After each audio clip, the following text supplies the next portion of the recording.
اعوذ بالله من الشیطان الرجیم. بسم الله الرحمن الرحیم.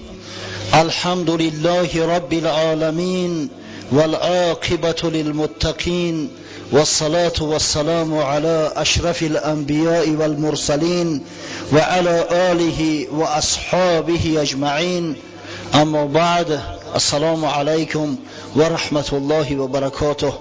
برادران اهل اسلام، قدوم شما را در این روز شریف جمعه به این مکان مقدس پاک که خانه خداست به خاطر انجام دادن فریضه الهی اینجا آماده اید، خیر مقدم میگویم و از درگاه خداوند متعال مسئلت آن را دارم که پروردگار همه روزهای ما را مثل روز جمعه روزی با ثمر، روزی با برار، روزی طاعت عبادت، روزی محبت و مودت قرار دهد. آمین.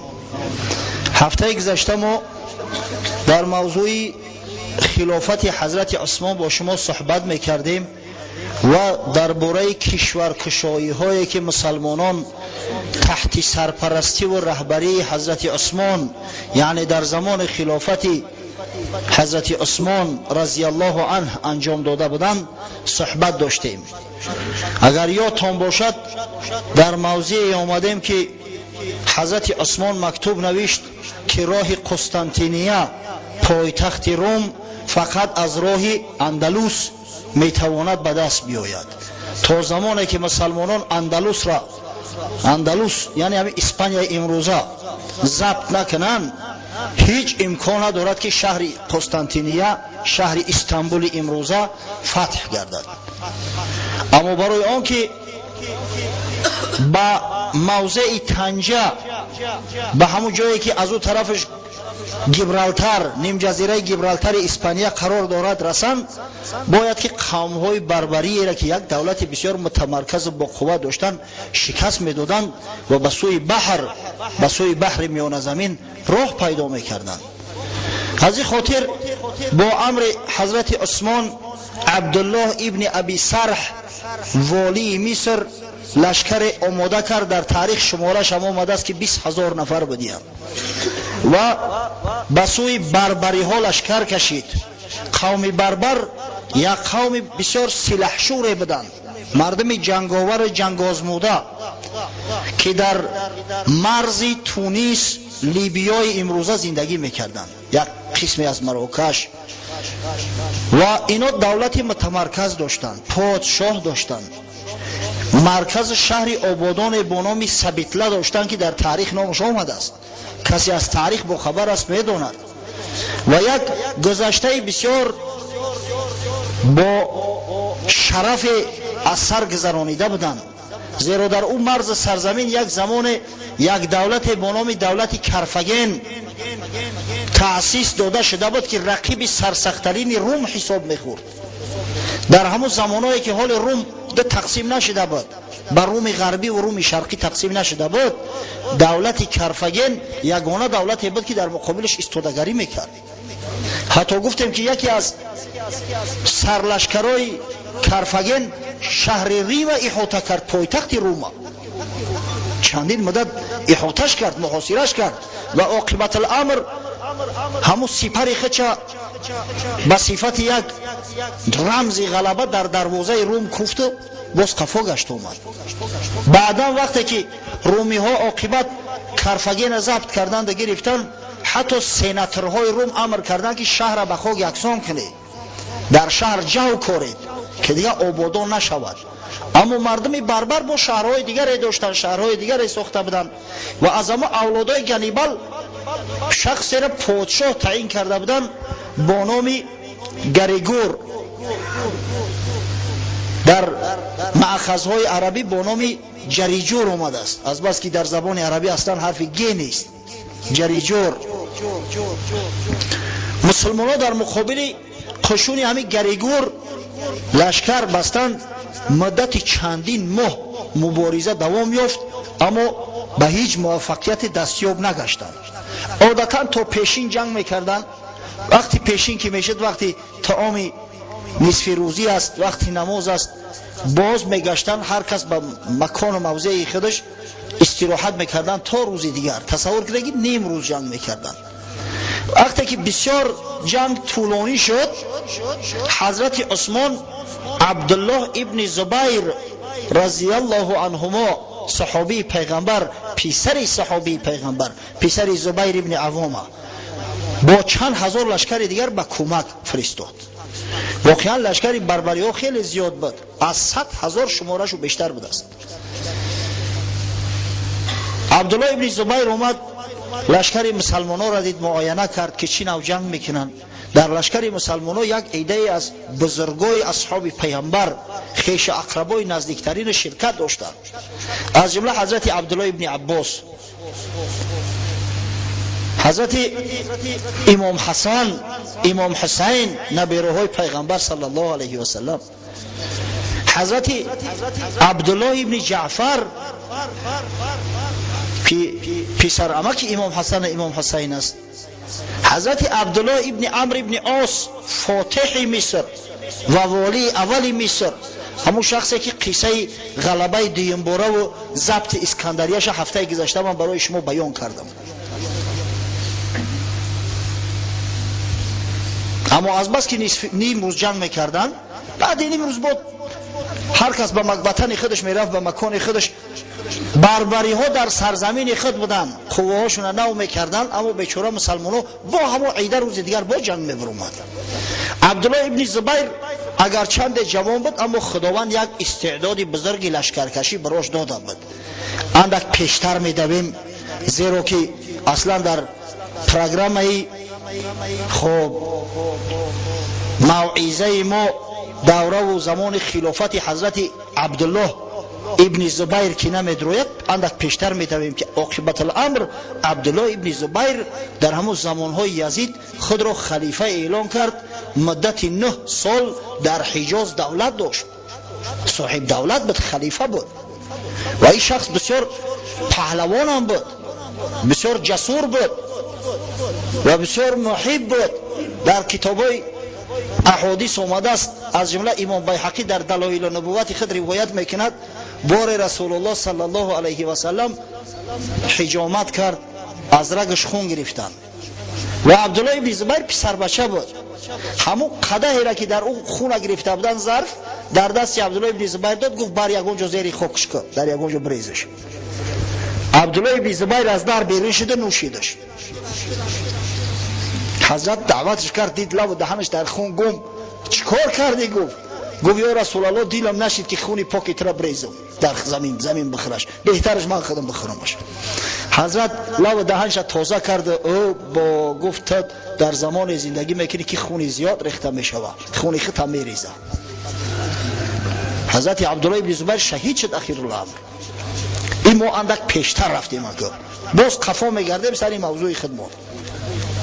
از بس که خداوند استعداد لشکرکشی براش داده بود، معاینه کرده نزد عبدالله ابن ابی سرح آمد، گفت با این طریق اگر ما جنگ کنیم سالیان دراز جنگ ما طول میکشد. بیا گفت لشکر را به 2 حصه تقسیم میکنیم، یک حصهش تا پیشین بگذار جنگت، حصه دیمش بعدی پیشین. و نصف روزی ما به بهوده رفته است. مردم مسلمان منتظر است که کی مجاهدای اسلام غلبه میکرده باشند. ما در اینجا خطی مردم کشکش کرده شیشتیم. وقتی که عبدالله ابن ابی سرح همین مسئله را در نزد بزرگان مطرح کرد، در نزد اصحاب بزرگ پیغمبر، همه قبول کردند که گفتن واقعا گپ حقیقی را گفته است، پلانی بهترین پیشنهاد کرده است. و خود عبدالله ابن ابی سرح هم قائل شد، گفت مادام که طراح تو هستی، نقشه‌کش تو هستی، سروری لشکرم در اختیاری تو دادم. حضرت عبدالله ابن زبیر قشون گرفت، به 2 حصه تقسیم کرد، به 2 حصه برابر.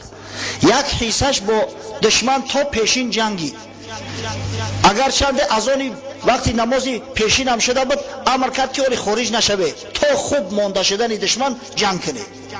خوب جنگیدن، اندک از پیشین هم گذروندن. بعد وقتی که مسلمان ها خفا گشتن، بربری ها هم خفا گشتن، بسیار مانده شده بودن. در همین لگرش اومدن و سلاح های جنگی را یک سو گذاشتن. او کسایی که در بدن زره داشتن، زره ها را نو بر آورده بودن که قشون قسمت دویم قشون که استراحت کرده بود با ندای الله اکبر هجوم کرد. دیگه بربری ها را غافلگیر کردن، نه امکان خط دفاع آراستن، نه دیگر قوت توانایی که مقابل لشکر فاتح اسلام ایستند و نه ایمان و اقامه که خدای تعالی برای مسلمانان داده به درونها نبود. از این خاطر با پرگی شکست خوردن، چنان تارومارشو کردن مسلمانان که حتی در حین جنگ عبدالله ابن زبیر به همون گریگوری پادشاهش رسید، به یک ضربه سرش از بدنش جدا کرد و او سر گرفت، در سر نیزه زده برداشت. مردم دیدن، بربری ها وقتی دیدن که شاهشو کشته شد، دیگه قلبشو شکست. اکثرش که از دم شمشیر گذشت، یک حصهش گریختند، خودشون به پایتخت مملکت به شهر سبیتله رساندند، در محکم کردند. عبدالله ابن زبیر مردم دیگر استراحت نداد. ببینه لشکرکش واقعی چی نام میشود. پیش از او که به شهر سبیتله یگان کمک برسد، از گرد اطراف امر کرده و شهر احاطه کردند. وقتی که مردم شهر دیدن که دیگر از هیچ کمک به اونا نمیرسد، از دری گفت و شنید وارد شدند که ما هر شرط قید باشد قبول داریم، اما جانهامون امان میخواهیم. بر جانمو باید زیان نرسانید. مصطفی دایا تجربه تباشو بشینه ایدار میبروه. پس حضرت عبدالله ابن زبیر با غلبه و پیروزی، با غنیمت جنگی به نهایت زیاد در تاریخ ها اومده است که به هر یک سواره مسلمان 3000 دینار طلا و به هر یک پیاده 1000 دینار طلا رسید. دینار طلایی، سکه های طلایی. و دختر گریگوری پادشاه هم به اسارت افتاده بود. عبدالله ابن زبیر با سر گریگور و با دختری به اسارت افتاده شد، با خمس پنجکی که از غنیمت برای بیت المال مسلمانان جدا می شود، فاتحانه به مدینه منوره آمد. بعدا حضرت عبدالله ابن ابی سرح قسمت های باقی مانده تونس ضبط کرد تا همون موضعی که با نام طنجه معروف است. یک تنگه است، یک جای تنگیه که تخمین مسافه 38 کیلومتر است. او طرفش قطعه اروپا می شود. از او طرف آب همون موضعی که امروز با نام گیبرالتر معروف است همونجا می شود. آخران قلعه که مسلمان ها ضبط کردن با نام عجم مشهور است و به همین شکل به بحر میانه زمین خارج شدند. همزمان یک چند ماه از این واقعه نگذشته بود که معاویه جزیره کیپر که در مأخذهای اسلامی با نام قبرس یاد می شود ضبط کرد. جزیره کیپر هم میدونه پایتخت شهری نیکازیه یا نیکاسیه. امروز همین جزیره در بحر میانه زمین است، بین دو دولت، بین ترکیه و سوریه. یک حصه مردمش، نیمی مردمش ترک های مسلمان تشکیل میکنن امروز، نیمی دیگرش یونانی ها. حالی همون کیپر به دو دولت جداگونه تقسیم است. نمیدونم مکنه او سری معاهده اومدن، حالی یک پرزیدنت انتخاب کردن، عاقبت کارشو چی میشود نمیدونم راستی. دائم بین مسلمان ها و بین نصرانی ها در همین عصر 20 همیشه جنگ جدال ها بود. از خاطر این جزیره کیپر چندین بار مناسبت های بین دولت ترکیه اسلامی و بین یونان قطع شده است. یکیش پشتی یونانی ها را میگرفت نصرانی ها را، دیگرش پشتی مسلمان ها را. همین جزیره قبرس تحت سرپرستی روم قرار داشت. یک زمین حاصلخیزی دارد. هر سال از برای دولت روم 7000 دینار طلا میداد. در بدل دولت روم حمایه و پشتیبانی همین جزیره و اهالی جزیره را به عهده گرفته بود. معاویه که امیر شام بود در زمان خلافت حضرت عمر چندین بار به حضرت مراجعت کرد که یا امیر المؤمنین اجازه ده من جزیره قبر اشغال کنم. جزیره کیپر جزیره او قدر مساحت کلان ندارد، 9000 والله اعلم 251 کیلومتر است، 9251 کیلومتر مربع، اما در یک موقع بسیار مهم استراتژی قرار دارد، در بین بحر است، گرد اطراف همه شهر و مملکت های آبادان. اما حضرت عمر اجازه نداد، گفت مسلمانان به قدر کافی لشکر بحری ندارند، کشتی ها نداریم و ما در جنگ بحری یگان تجربه نداریم، در صورتی که دولت روم دولت بزرگترین بحری زمان خودش بود. این جنگ بحری از جنگ خشکی فرق میکند و شما خوب میدونه میره. در زمان گیتلر گرمانیا گیتلری تمام اروپا را ضبط کرد گرفت با استثنای انگلیا. چرا انگلیا را نگرفت؟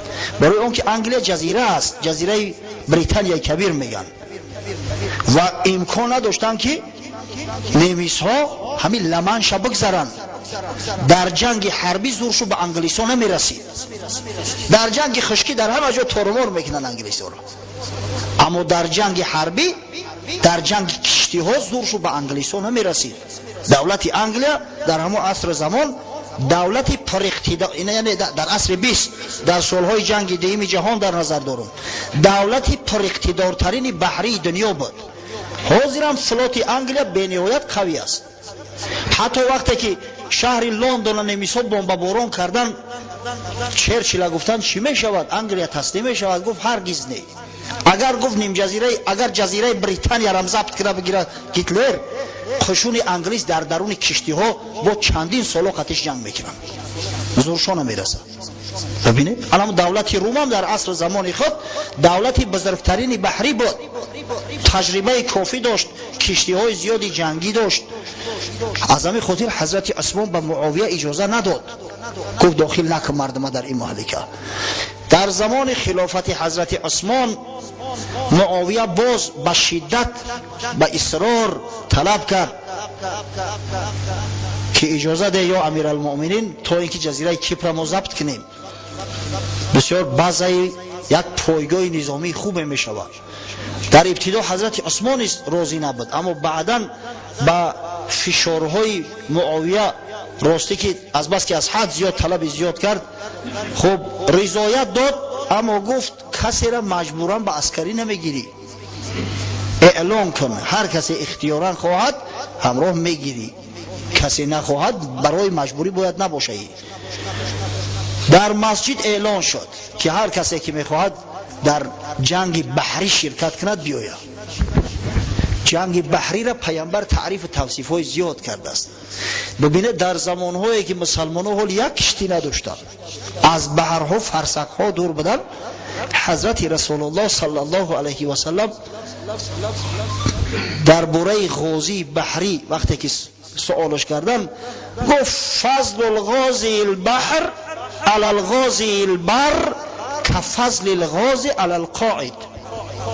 فضیلت و ثوابی که غازی در جنگ بحری میگیرد از فضیلت غازی که در خشکی جنگ میکند به حد زیاد است که مثل همین فرقی بین غازی با یک نفر شخص خانه نشین. یعنی در بحر کسی جنگ میکند، اجر ثوابی که از این جنگ حاصل میکند به مراتب از خشکی زیادتره. حضرت باره در خانه خوله انس ابن مالک رضی الله عنه خواب در خانه ام حرام. این مادر انس ابن مالک ام سلیم و خالش ام حرام برای پیغمبر صلی الله علیه و سلم مثل مادر خوله بودن، مثل مادر خوله حقیقی. حضرت از خواب خیست تبسم کنان. ام حرام گفت پدر و مادرم فدات شود یا رسول الله چرا میخندی؟ گفت یک عیده از غازی های مسلمان دیدم که بحر شکافته و در کشتی پیش می روند، ملکا را ضبط میکنند. ام حرام گفت یا رسول الله دعا کو که منم ای زمره همونا باشه. زنه ببینه غیرت چه؟ حضرت در حقش دعا کرد و دعای پیامبر صلی الله علیه و سلم استجاب شد. ام حرام زوجه عباده ابن صامت بود، صحابی پیغمبر. در همین با کیپر رفتن عباده ابن صامت هم اختیارا در قشون شریک شد. همراهش ابوذر غفاری بود، از بزرگان از صحابه پیغمبر صلی الله علیه و سلم. مقداد ابن اسود بود، ابو دردا بود و دیگر صحابه بزرگ همراه لشکر مسلمان در کشتی سوار شدند. از طرف دیگر از پورت اسکندریه، از بندر اسکندریه با امر حضرت عثمان عبدالله ابن ابی سرح والی مصر حرکت کرد. خلوت ناخواست اومدن در جزیره کیپر فرود اومدن، دیگه جزیره را احاطه کرده بودند. مردم کیپر را غافلگیر کردند، همچنین امپراتوری روم را نیز اونو درک نداشتند. ناخواست دیدن که علاقه جزیره از جانب مسلمانان احاطه شده است، محاصره شده است. دیگر مردم کیپر چاره ای نداشتند، تسلیم شدند. گفتند ما به جنگ تسلیم میشویم، قدرت جنگ کردن با شما را نداریم. و حضرت معاویه یک چند شرط های را در نزد شما مطرح کرد که اگر همین شرط ها را قبول داشته باشه بسیار خوب، همین جزیره تو از خطو، ما به شما کار نداریم، نه به مال تو نه به جان تو.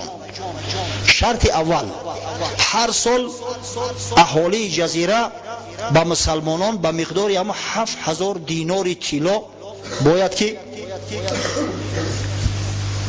زیمه میدادند هر سال.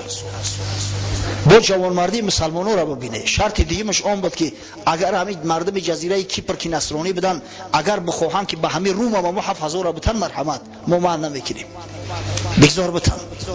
دیگر مسلمانان عهده‌داری و مسئولیت محافظت جزیره را به گردن نمیگیرند. همین جزیره میدونه کاری خودش، یعنی که اگر ما بود یگان دشمن غیر به جزیره هجوم کرد، مسلمانان مسئول نیستند که ای پشت این جزیره خیزانه با دیگران جنگند. ببینید چه شرط های مفید برای مسلمانان پیشنهاد شد.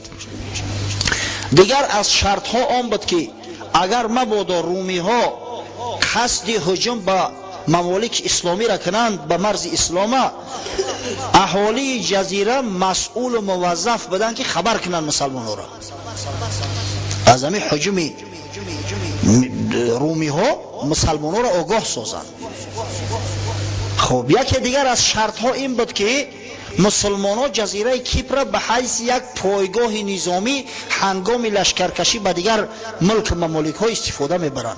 ببینید نقشه چی است؟ چرا کیپر ضبط کردند؟ برای آنکه در جنگ های بعدینه برای ضبط قسطنطینیه یک پایگاه بسیار بزرگ حربی می شود، از همونجا لشکرکشی آسان‌تر می شود. و نهایت شرط آخران، یک گروه از مسلمانان در کیپر به خاطر خوب نمایندگی و چی بگیم به خاطر معاینه باید که سکونت میکردن، از احوال از کردار روم مسلمانان را با خبر میکردن و رهبرای جزیره هم موظف بودن که تمام معلوماتی را که در هر مورد داشتن نزد همین مسلمانان مطرح کنند. حضرت عباده ابن صامت همراه عائلش ام حرام به نمایندگی در کیپر ماند. حتی همون بزرگوارا رو ببینه که خبرشو در کیپر است تا به هنوز. اون مردم صالح، اون مردم جوانمرد تمام زمین خدا را زمین خود میدانستند. وصیت میکردند که مردم را در کشتی بار کنه به مدینه را ببری. در جزیره کیپر وفات کرده از حضرت همراه عائلش، در اونجا گورانده شده که وقتی که جزیره کیپر ضبط شد از مسلمانان شد، همچی یک پایگاه نظامی و یک مرکز اطلاعاتی برای لشکر اسلام استفاده می شد، قیصر روم دیگر در دهشت افتاد. دید که وضعیت بسیار ناگوار و بد است. خاصتا وقتی شنید که حضرت عثمان دو سرکرده، دو عبدالله را، یکیش عبدالله ابن نافع ابن ابی القیس و دیگرش عبدالله ابن نافع ابن حسین به سوی اندلس فرستاده است، دیگر جای ششتنش نمیافت قسطنطین امپراتوری روم. این دو سروری دلاور هم در یک چند کشتی آمدن در اندلس یا در اسپانیا فرو آمدند. و یک شهر را ضبط کردن، همونجا را یک چی بگم یک قلعه کردن، قلعه مسلمانو. حضرت عثمان امر کرده بود که شما باید همونجا مرکز گیرید، یک مکانی را اختصاص دهید، بعدا وقتی که لشکر مسلمانو رفت جای داشته باشن برای فرود آمدن. اینو پیشاهنگان لشکر مسلمان بودن. دیگر کنستانتین اندیشه کرد که چیکار کنم، وضعیت ناگوار است، از همه طرف احاطه میکنن. آخر الامر با مشورت با رهبرای دولت به قرار آمدن که آخران جنگ، آخران کارزار با مسلمانان میکنیم. اگر پیروز شدیم مسلمانان را پیش میکنیم، اگر پیروز نشدیم خیلی با شرف در جنگ هلاک میشیم، علاج دیگر نداریم. ببینید این به سعادت ها را که دست صلح و دست آشتی را دراز نکردن، تا به هنوز در چشم اونا عرب ها مردم جاهل، بی سواد، بی تمدن دانسته میشد. مردمی ور میگفتن عربا، مردمی بی مدنیت، مردمی بیابانی یابایی. با صلح راضی نشد. اما جنگ مسلمانان را در جنگای زمینی دیده بودن که چه جنگ میکنن. هنوز تلخی شکست هایی که در مرز روم از مسلمانان چشیده بودن حال ای دماغشون نرفته بود. یا داشته باشه هفته گذشته برای تو قصه کردیم که چی نو حبیب ابن مسلمه وقتی که با زنش وداع میکرد گفت واخری من تو یا در خیمه موریان سرلشکری رومیا خواهد بود یا در جنت. و این جنگاور دلاور آخر الامر موریان قتل کرد، لشکر روم خیلی گریزون 50-60 کیلومتر گریزون. وقتی که قفا گشت آمد دید که اویلش در خیمه موریان منتظرش ایستاده است. گفت همون میعادگاه هست اینجا، به همون میعادگاه برگشتم آمدم. و نیز برای شما قصه کردم که چی نو حضرت عمرو ابن عاص بار دوم اسکندریه را فتح کرد. در هنگام جنگ ایمانوئیل سرلشکر نامدار روم کشت و چی نو لشکر رومی ها را پره تارمار ساخت و دیوار اسکندریه را به خاک یکسان کرد. و در همون موضعی که غلبه به دست آورده بودن یک مسجد تأسیس داد که تا به حال با نام مسجد رحمه معلوم و مشهور است. هر کسی به مصر بروه میبینش. مثلا نمی شخصایی که به سیاحت میرون به مصر در اونجا نماز بخونن الحمدلله.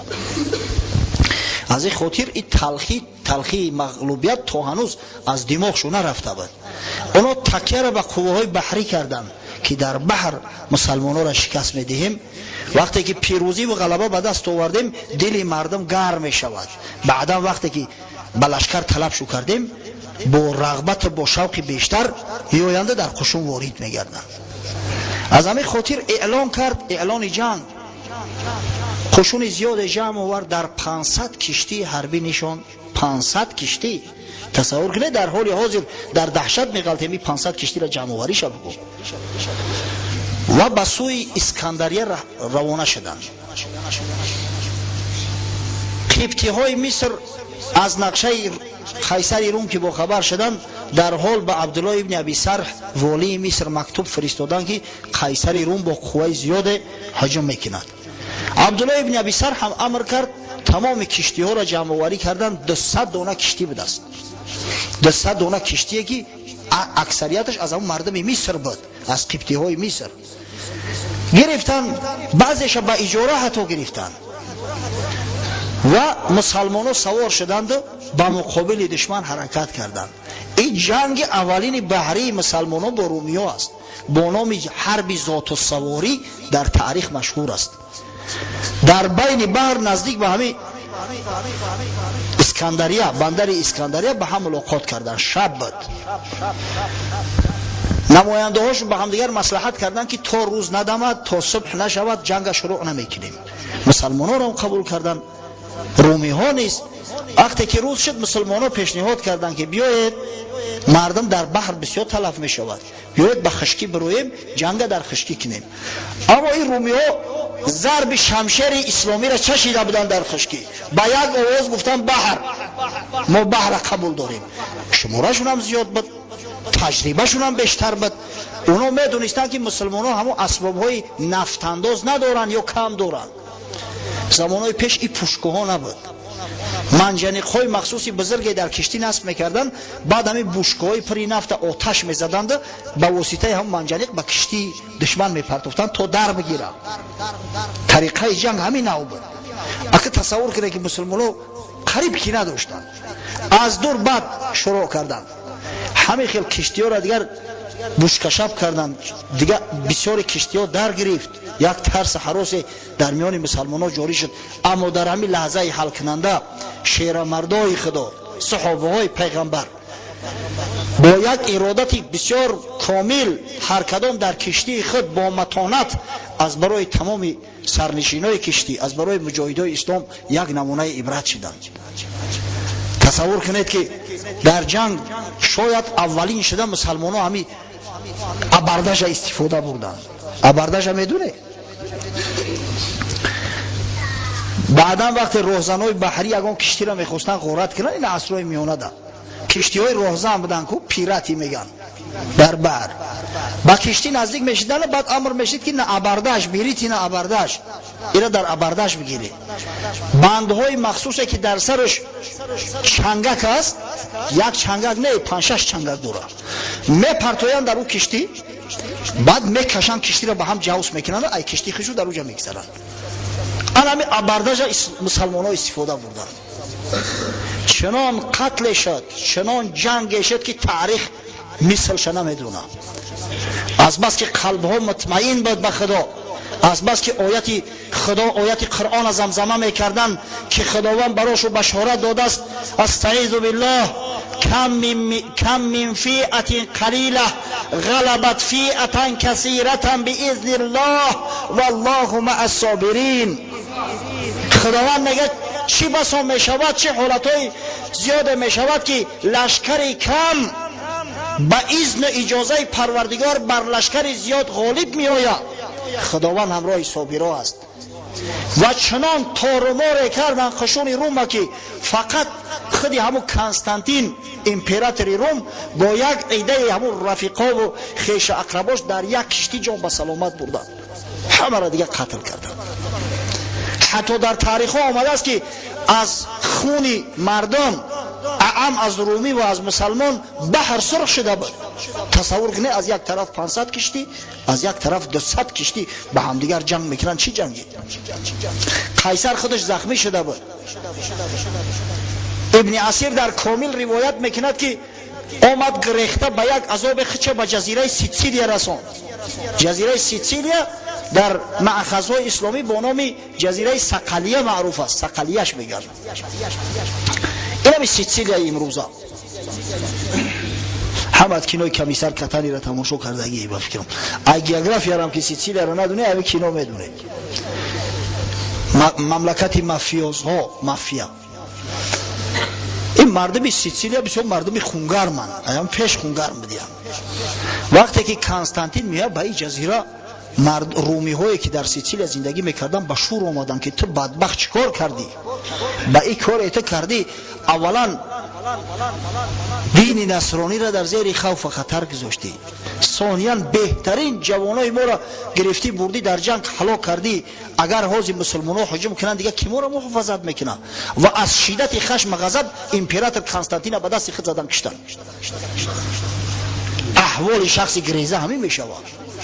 خشاب حال جوان مرده که در جنگ با دشمن که برمد تا آخر فداکارانه جنگ کنه. تاریخ گواه است هر سرلشکری که جان فدایی میکنه غالب همو است، غلبه جانب همو است. اما کسی بزدل است، یک چشمش پیش است، یک چشمش قفا، که چی نو کرده جان خود به خلاص کنم، عادتا مغلوب میشود. برای شما مثال زیاد آوردن در کار رسوی. صدام حسین یک نمونه بسیار بارز است برای ما و شما. عاقبت الامر کنستانتین به همین طور فاجعه‌ای به دست مردم خود به قتل رسید.